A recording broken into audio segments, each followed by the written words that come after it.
One of my videos in 2022 generated $16,000. Imagine. That was months of working at my job at CNBC, right? Uptin, welcome to Creator Generation. Yeah, great to be with you guys.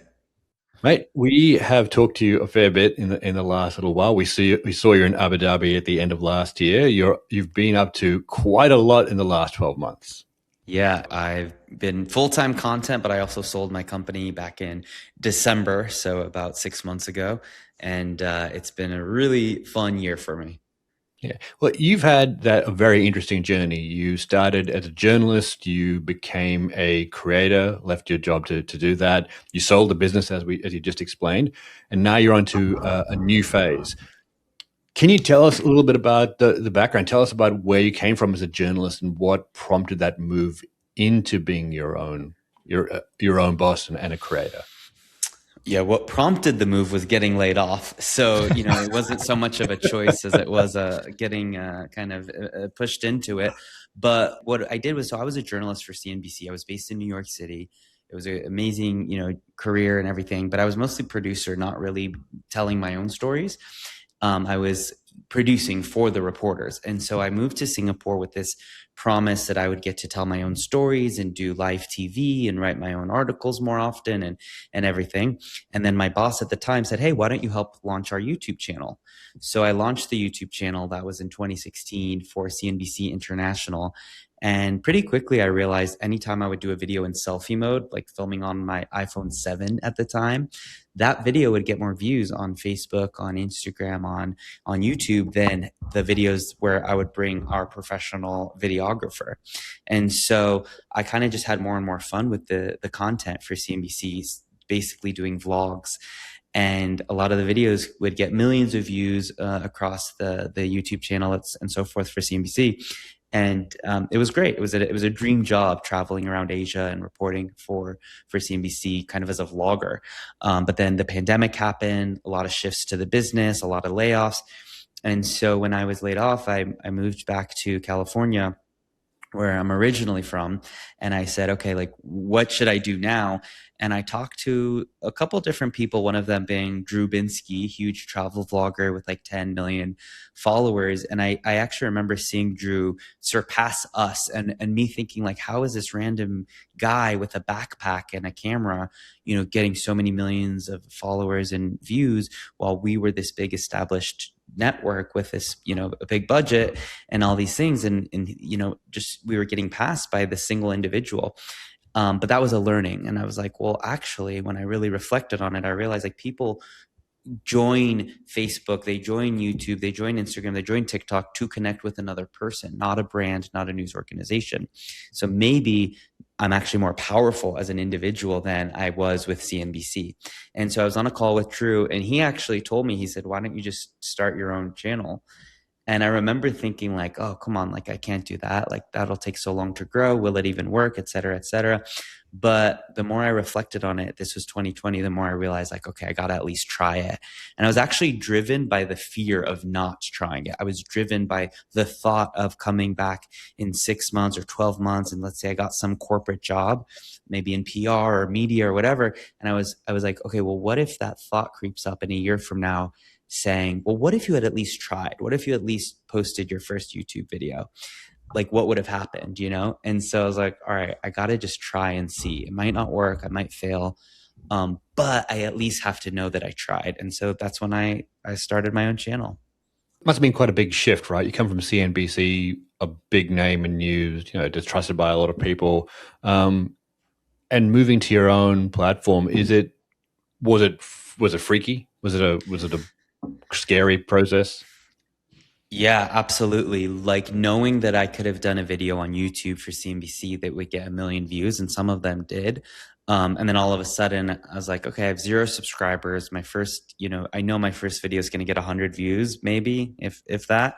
It's a terrifying feeling, and it's very unnerving. It's almost harder than starting from scratch because I was accustomed to getting all this validation through virality versus someone who's starting from scratch is not, right?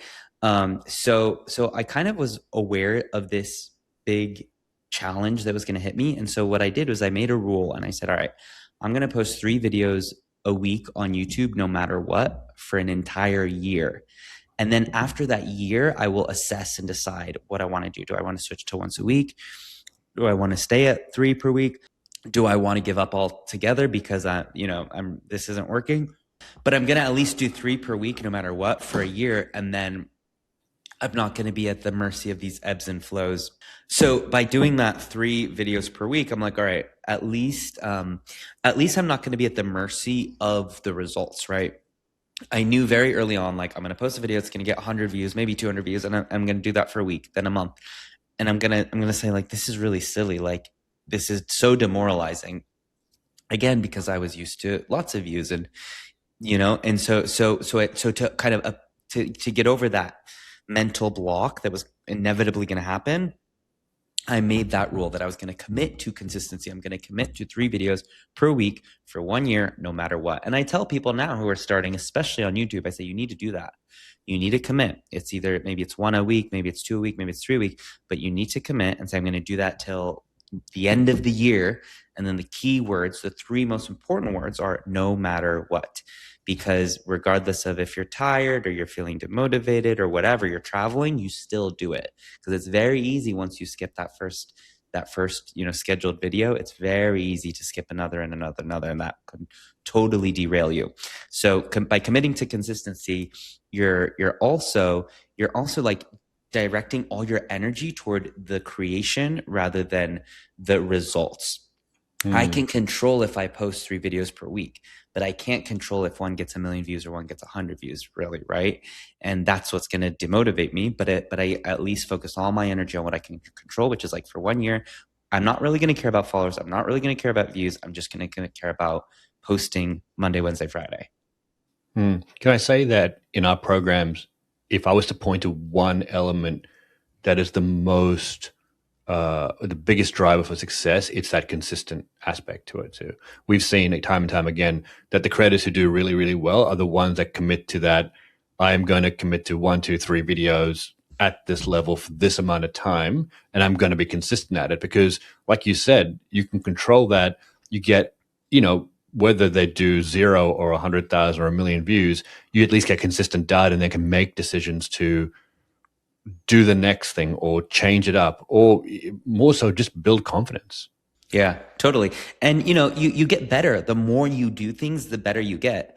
There's often a debate on YouTube, like quality versus quantity. And, I respect everyone's opinion, but my opinion is quantity, because to get to quality, you're going to have to put out a lot of things.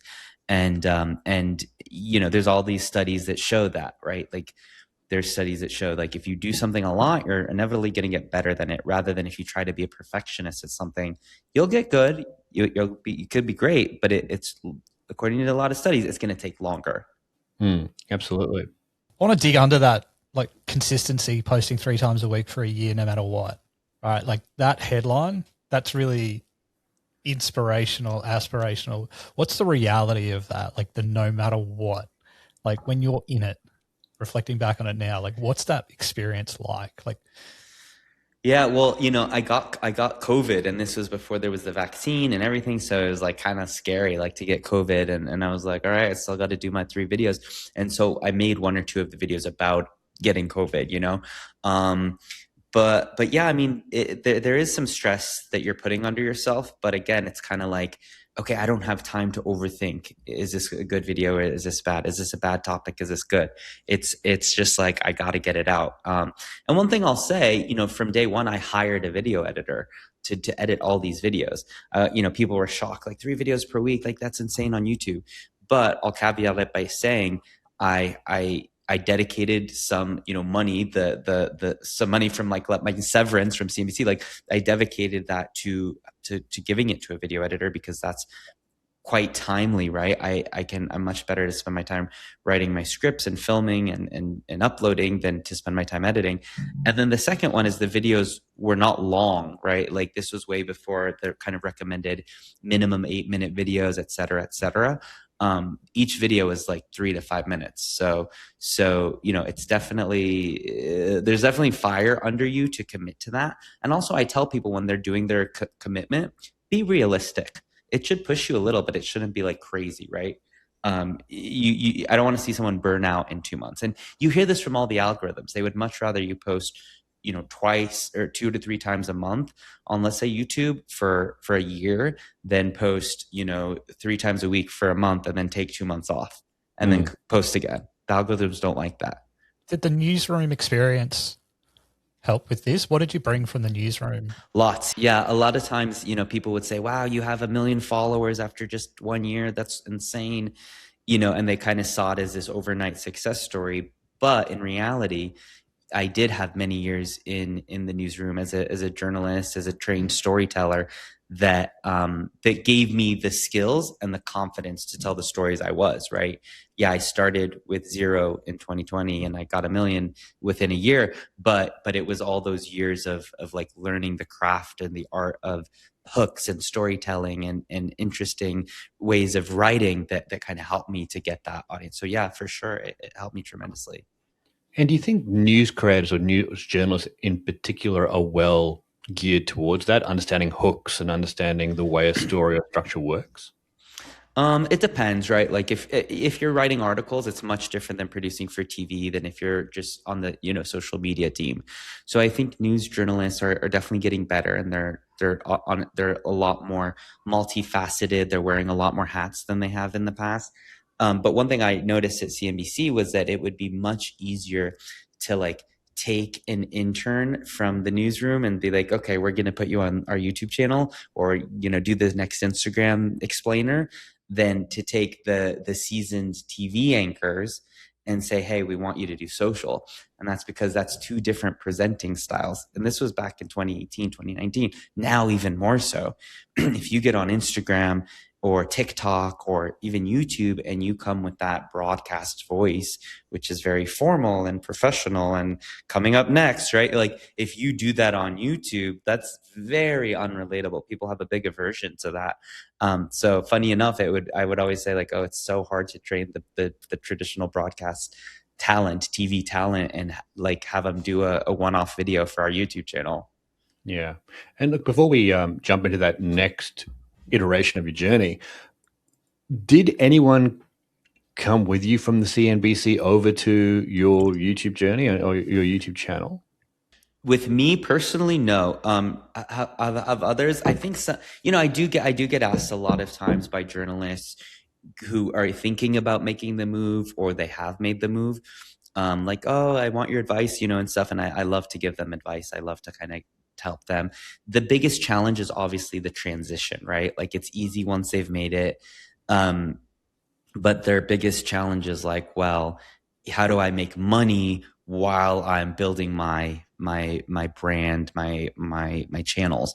And for me, the one thing I'll say, and the advice I like to give people is like, so I made a certain amount of money per year as a CNBC journalist, right? What I quickly discovered after I got laid off was like, I can actually do PR, because a lot of journalists that leave journalism, they end up in PR.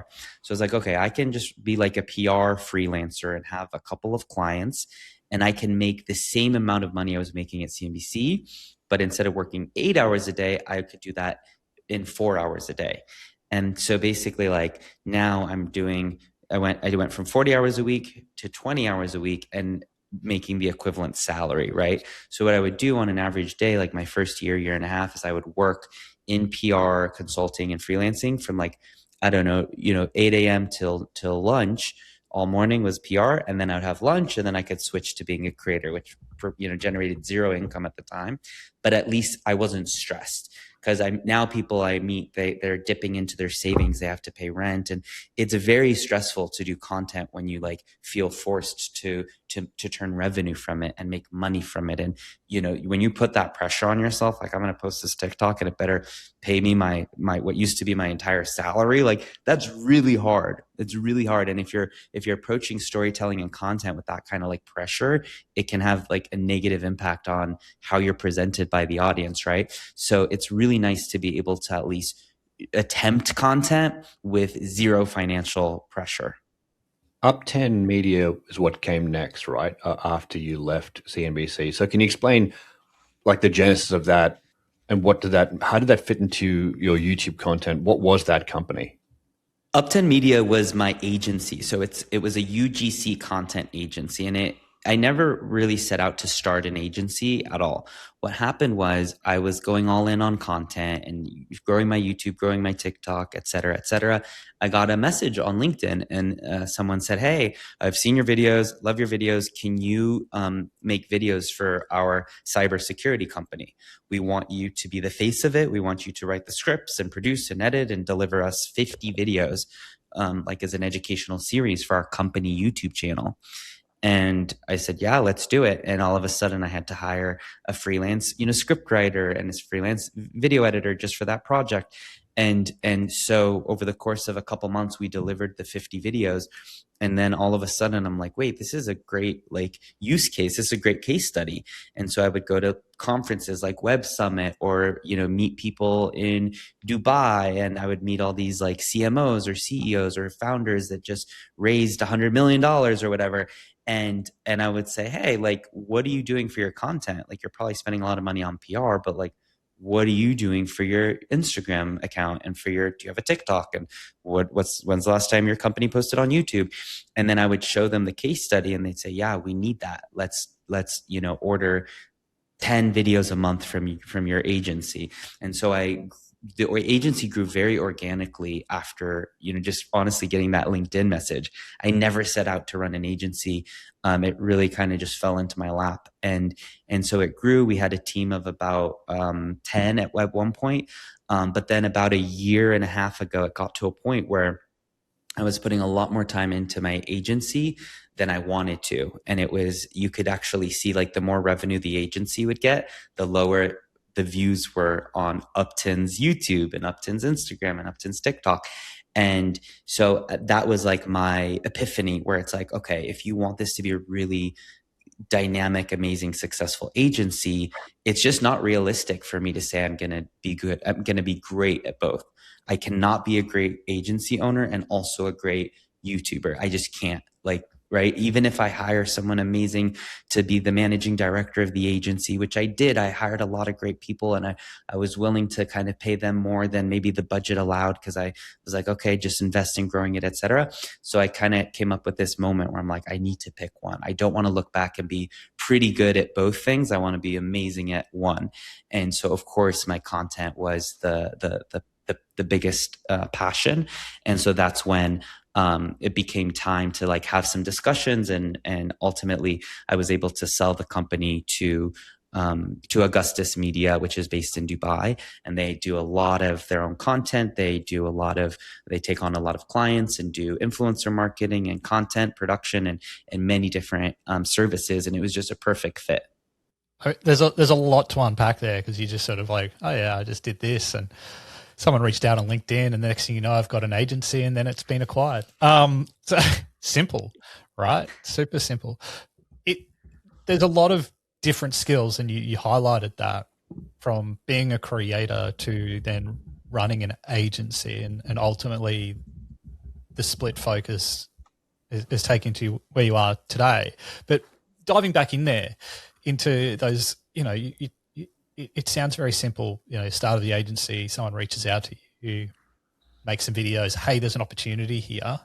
But what were those skills that you were then applying and building while building the business? You're clearly very good at sales, even though I don't, or maybe not, but it obviously good at executing. But what were those skills that you were either consciously building or subconsciously building and executing that helped this become successful? Because it's not uncommon to hear a lot of creators, and Fred can attest to this too, say, "Hey, I'm good at making content.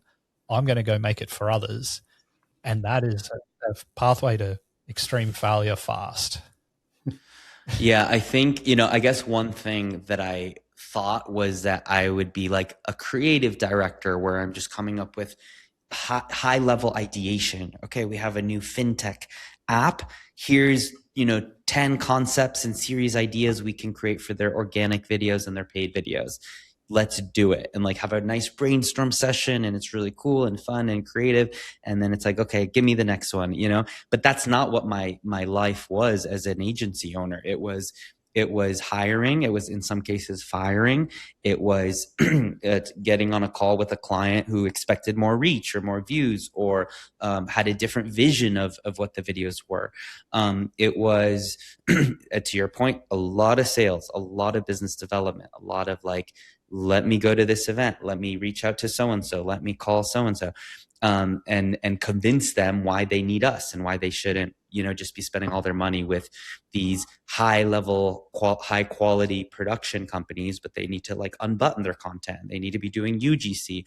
And then, more recently it became about AI. Well, can't we use AI content? And I'm like, no, actually, because the second your target customer knows that this is AI and you're trying to convince them to download your investment app, it's going to actually have the opposite effect, right? So it became a lot of different skills, from managing people and sales and leadership, but a very little part of it got to actually be me being creative.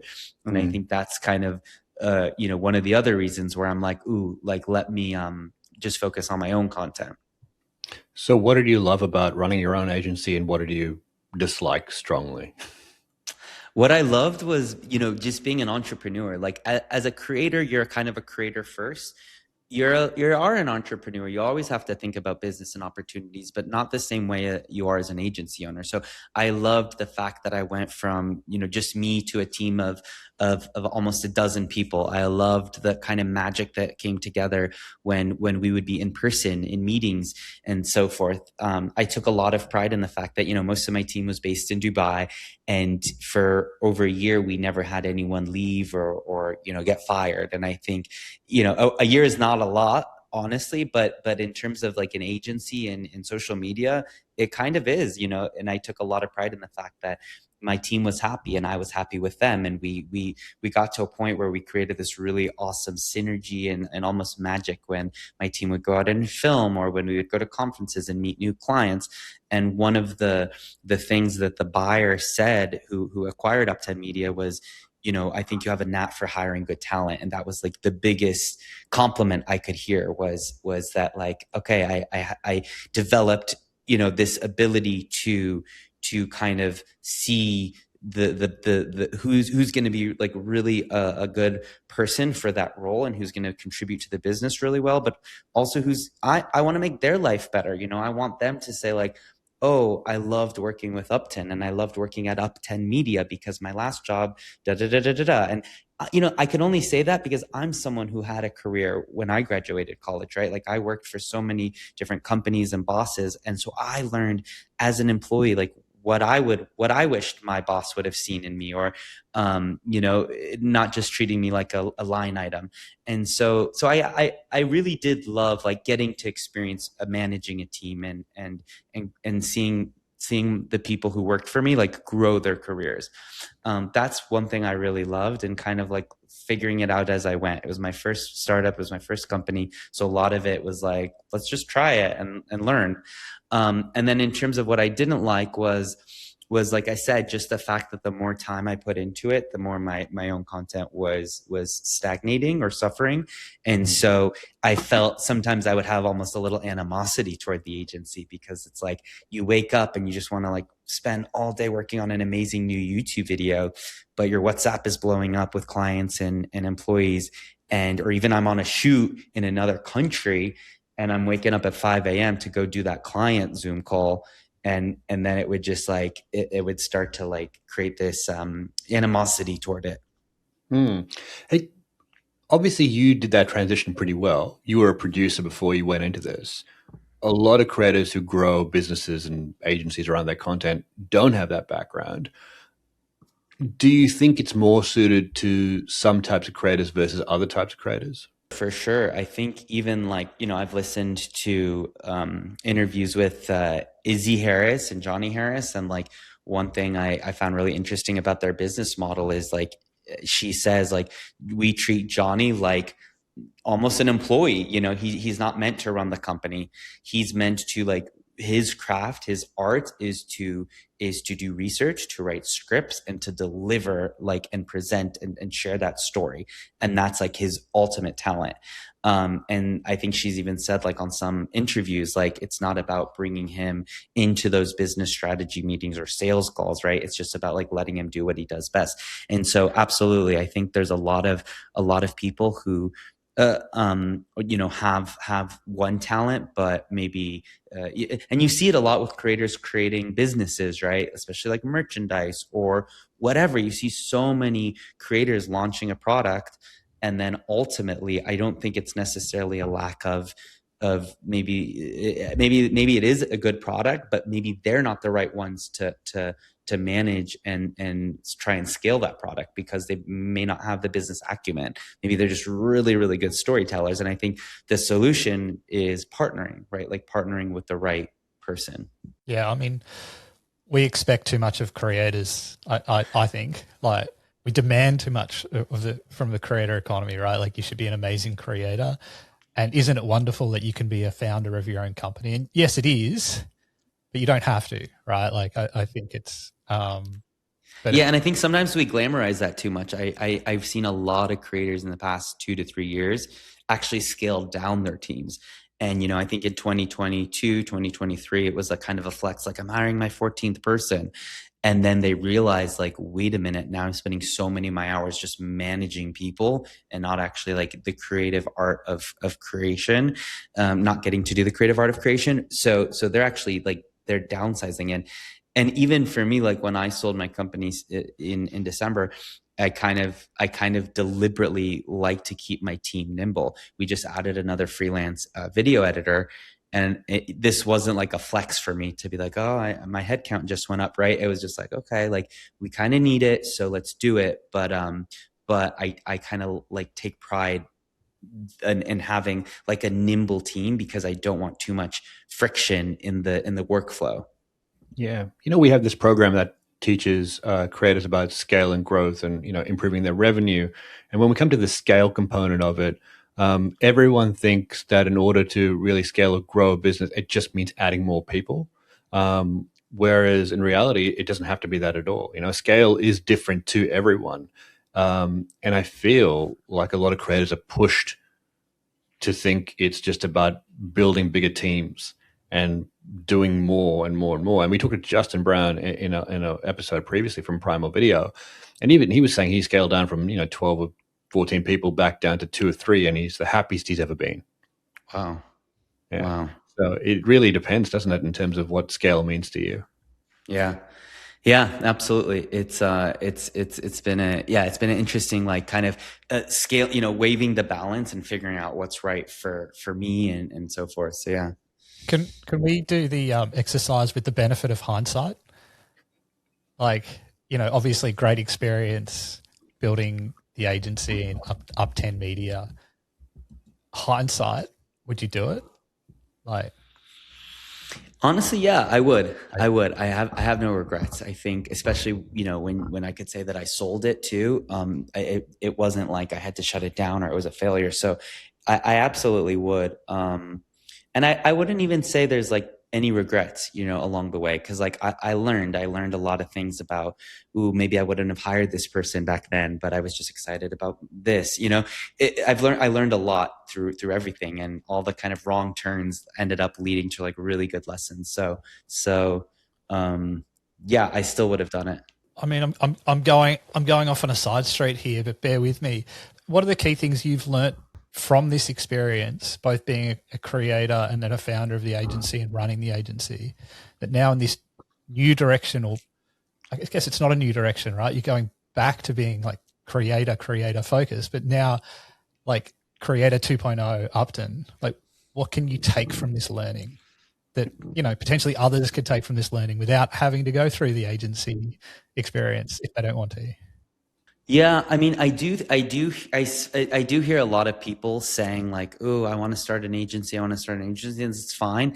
But I do think they should realize like it's not as easy as, like, I think a lot of times people are like, "Oh, I'll just get a bunch of companies on a retainer and make all this money," but they don't actually realize like how labor intensive, not labor, but like how much time they're going to have to spend, making sure the clients are happy. And it's actually a very like kind of risky business to run, because your KPIs are oftentimes at the mercy of an algorithm, right? Like that's pretty scary to say like, hey, I can make you viral to a brand, and then like you're putting the deliverables ultimately at the mercy of, like, let's say TikTok, which is the most, I would say, volatile of all the algorithms. And so I think like the advice would be just like, really do your due diligence and see if it's right for you. And I think that I think a lot of times creators at the beginning of their journey get really excited about any possible money making opportunity, which makes sense, but they need to really like have a plan. Like, okay, if I really take on, these clients, what's going to give? And, one thing I was very proud of with my agency was we were very, very focused. Like all we did was UGC video production. So many times clients would be like, oh, can you do the ads? Can you do the ad buying and strategizing? And I was like, no, we don't do that. We can refer you to someone. Or, oh, can you do influencer marketing? My own team would say like, hey, I want to do, like, we should be doing influencer marketing. Or like every few months, one of my employees would say like, hey, why don't we have an Instagram? Why don't we have a TikTok?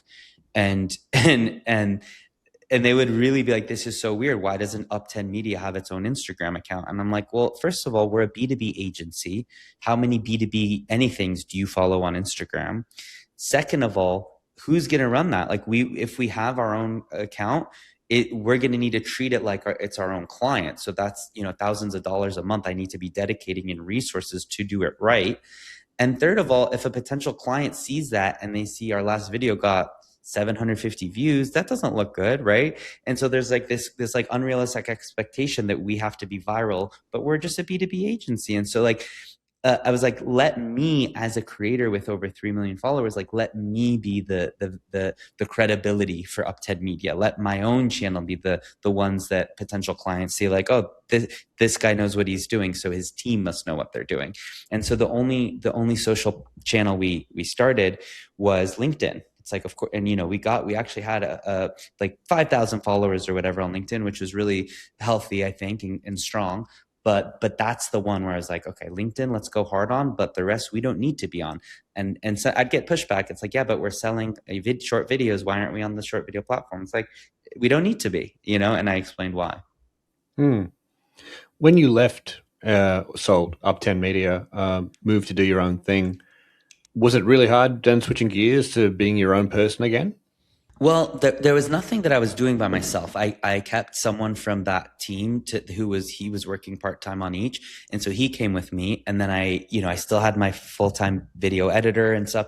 So there was nothing that, I guess, I went from like a 12-person team to a 3-person team. But it wasn't hard at all. It was actually really, it was really nice. It was really enjoyable to just be able to like have more like headspace to focus on like, what am I going to do for my YouTube video this week? Like how creative can I go? So it was actually a really like kind of a nice transition, to the point where sometimes in those first few months, I felt like this weird guilt, because I was like, oh wait, my to-do list is a lot shorter than it used to be. Or like, oh, I don't have any Zoom calls for the past 3 days, so it was a really nice feeling. What's this next generation of Uptin, the creator? So my next evolution is to just get bigger and better as a YouTuber and as a creator. And so I'm focusing a lot more energy on the scripts and making them better. I'm using different like storytelling crafts to do better deliveries. My topics are getting better. My thumbnails are getting better. It's all about like, how do I accelerate my growth through better storytelling? And so if I spend 8 hours on a scripting out a video like a year ago while running the agency, maybe now I'm spending 15 hours on a video. And so the goal is to get my YouTube to continue to grow, but grow even more, and just do like bigger and better content, And it's funny because a lot of times people are like, well, what are you going to do now? Are you starting another company? Are you going to launch a product? Are you going to do this? Are you going to do that? And I did launch a podcast. So my podcast is called What's Uptin, and I interview a different business leader every week. I interviewed Logan Paul. I interviewed Gary Vee. I've interviewed the president of Microsoft. I interviewed the founder of LinkedIn, Reid Hoffman. So that's been really fun for me. But aside from the podcast, there's no new thing. There's no new company I'm about to run or app I'm about to launch or, coffee brand I'm going to create. It's just really like doubling down on my storytelling. You're in LA. It has to be matcha, right? What do you think? Yes, Come on, yes. man. Matcha brand. I want to ask you about the podcast, because obviously you've talked to some really impressive people, as we have on this podcast too. But what is there something that you've heard from any of them you looked at? Go, oh, that is such good advice for someone in the creator space. Well, I told Gary Vee, this was actually at Bridge where I interviewed him in Abu Dhabi, where I saw you guys. I told him, I said, Gary, when I like got laid off, I unfollowed you. I told him this straight up. I said, I unfollowed you because you were so intense about like, too many people are spending their Saturdays watching Netflix when they could be building a company. And it stressed me out so much that I had to unfollow him, because when you're going from like an employee of a company to being a solopreneur or creator, one of the biggest challenges is managing yourself. And it's such a silly skill you would never think about. But it was really hard for me, because on a Friday evening as an employee, if your boss is happy with you, you're happy. You don't care, you don't think, you don't stress. But now all of a sudden you could spend all day Saturday building your business and making more content, or you could spend it at the beach. And so it's like, well, it's the weekend, let me go to the beach. And then what's that thought in your head is like, well, but you could be doing this. You should be doing that. Maybe I do a few hours, maybe. And so that was really challenging. I mean, it took years, and I'm still not even fully where like I want to be with that balance of managing yourself. But I told Gary Vee this during my interview, and he said, he's like, look, I have been accused of being too aggressive and hustle culture and, work overnight and all-nighters and all these things. But he kind of pushed back on me, and he said, my guess is when you unfollowed me, you were going through something, yourself, where you weren't able to hear my advice. And I kind of shrugged my shoulders. I was like, actually, you're right. I was really challenged in that time of my life with like managing myself. And here you are like, screaming at me on my phone to like, work harder and hustle more. And so, I told him I'm following you once again, but that was a kind of a fun little conversation we had, and a little tug of war where we kind of like landed on, where I think people should be thinking about work. It's different for everyone. Some people thrive off of working 70 hours a week. But we're also living in a time where it's like, you can work smarter, not harder, right? Like I'm into hard work, but I'm not impressed with when my friend tells me like, oh, I did an all-nighter, or like I worked 70 hours this week. It's like, that's not impressive to me. What's impressive to me is like you're able to get better output with a healthy amount of work, not less, not like, passive income, crypto bro, whatever, but just like, finding the balance that's right for you. I think that's such a good lesson, because I think for a lot of people, they feel like the only way to succeed is to be part of that hustle culture, where you don't have to be, do you? Yeah, you don't have to be. And, I saw a stat that said, or like an article headline that was like, millennials cannot relax, like if they're not productive, and it's, I think a lot of, because what happened was, all of a sudden in the past 15 years, we had all these opportunities to have a side hustle, to start your own business. And that wasn't the case even 20 years ago, right? Like before the internet became super prevalent and all these opportunities came to like make money on the side, that wasn't the case. And so like we kind of came of age at the time where this was all like happening and booming. And you kind of, in high school, I was selling like shirts on eBay or whatever, right? And like you make $5 here, $10 there, but it's like you start to get this mindset that like your free time that you're not like in school or at work can be used to like make money. And it could be $5 an hour, it could be $5,000 an hour, but like if you're smart, you'll get it right. And there's drop shipping, and there's e-commerce, and there's content. I mean, when I started as a creator, I was making a lot of money on Facebook, a lot of money, and I almost imagined it like that caused a lot of anxiety, right? Because again, it's like you can spend your Saturday, Sunday watching Netflix, but if you make a couple videos, that could generate you $500, that could generate you thousands of dollars. One of my videos in 2022 generated $16,000. Imagine. I mean, that was months of working at my job at CNBC, right? And so when you have that like feeling like, well, you can do a video that might, it's not even, and it's almost worse that it's not guaranteed, because it's not like I have a client, I'm billing them X amount of dollars per hour, but it's like a casino, right? It's like, you could strike it rich this weekend, but you got to make a video, so that creates a lot of like unease and anxiety if you're not used to like managing yourself. And then how do you as a creator even out those peaks? I mean, you're back to doing things like, more as a small team. Revenue sources are probably mixed. How do you create consistent revenue to keep being satisfied, happy, growing? I've been quite lucky that my brand deals have become more and more frequent, and also the amount that I can command from a company has gone up. And so, knock on wood, like I haven't had to do much. Most of my brand deals are inbound, like 90%. And so, it's just happened organically. I haven't had to like force anything or go on the offense and do some sales or anything like that. But one thing my team and I, like my manager, we will kind of look at a quarterly, like, okay, this is how much revenue came in on the brand deal side. But we'll do that once a quarter. Like we're not doing weekly calls of targets and like how much money came in and all of that, because at the end of the day, I have always like loved the art of storytelling, and I don't want to equate my storytelling too much with the business side, with how much money we made and how much did we like double our profits or triple our profits, or can we get more money from that video? Like I do want to spend like 90% of my energy on just like the art of a good story. What is the art of a good story? It's telling something that is interesting in an interesting way that makes someone want to, follow you after, or maybe they go to dinner that night and say, you know what I learned today? That's happened to me too. Like I've had people, I was telling someone about something a couple months ago at a dinner, and I was telling someone I just met at this group dinner, and they were telling me something that I had just made a video on. And he was like, oh yeah, I saw da da da da da. And I'm like, and then he even said it in the order that I presented my video. And I was like, I made a video on this. And he's like, wait. And then it all clicked. And it's very complimentary, but it's also like, I was like, wait, but you didn't remember my face or anything? He's like, no.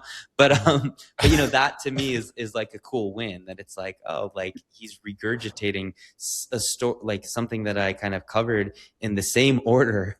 And now he's using it like, in dinner time conversation. Is that like secret herbs and spices of telling a good story, or is there, are there any rules, guys? Tell the listeners, what do you think makes a great story? Well, I think the biggest one, especially nowadays, is trimming the fat, right? Like most times you read a script, I'm like, okay, we can reduce this by 30%. Make it shorter, make it more concise, use less words. That's how you keep someone's attention. And then, yeah, of course, there's a lot of secrets, like your hook, your hook has to be so good. Nowadays, like title text in a hook is so important. What are those 2 or 3 words that you put in the start of the video? Not just because people watch without headphones, but because they're used to like hearing and seeing, and if it's just you talking and they've never seen your face, or even if they have seen your face, they're probably going to scroll, right? Like you need to give them a reason to stop. So yeah, there's a lot, but I think the key ones would be like, shorter is often better. What is your opening line? Is it a question? Is it like a really intriguing sentence? And then delivery has become really important. We've seen this massive shift over the past year where, yapping videos, where you're just a talking head sitting on your couch or sitting in your car, is often going to do way better than a video where you go to a foreign country and do this big like voiceover thing and interview some locals, right? Like you just giving a hot take from your car seat has a lot of potential, but you need to deliver it in a relatable way, right? Even if you're using a script, you can use a teleprompter, fine, but like, are you able to deliver it and enunciate in the right moments? Are you able to like command the viewer's attention because you're speaking in a commanding way? Your intonations, like all of these things are important. But I wouldn't even give someone advice to like look into the right intonations and the right speed and the right pauses. I would say just pretend like you're talking to your friend. You're not talking to a bunch of people on the internet. You're talking to a friend. And but you also have to pretend that what you have to say is insanely important. It's like the most important thing you've thought of or talked about in weeks or even months. Like those two things, I think, are the way that you should be thinking about delivering to the camera. You don't need to actually think about like the mechanics of a good oratory, like being a good orator. It's just about like being relatable. And then one last thing, it's very little, but like you'll never see me on any video say, hey guys, or listen guys, what do you think? Right? I'm not on stage talking to 10,000 people or 100,000 people, whatever it is, at Madison Square Garden. I'm talking to a single individual on the other side of the screen. That's what that parasocial relationship is. You're talking to one other person. And so like you need to convey that in your videos by talking to that one person. That is a super and a great way to actually end, because we are out of time. Uptin, amazing. Thank you so much for joining us. Thank you guys. This was really fun. Create a generation on the mic.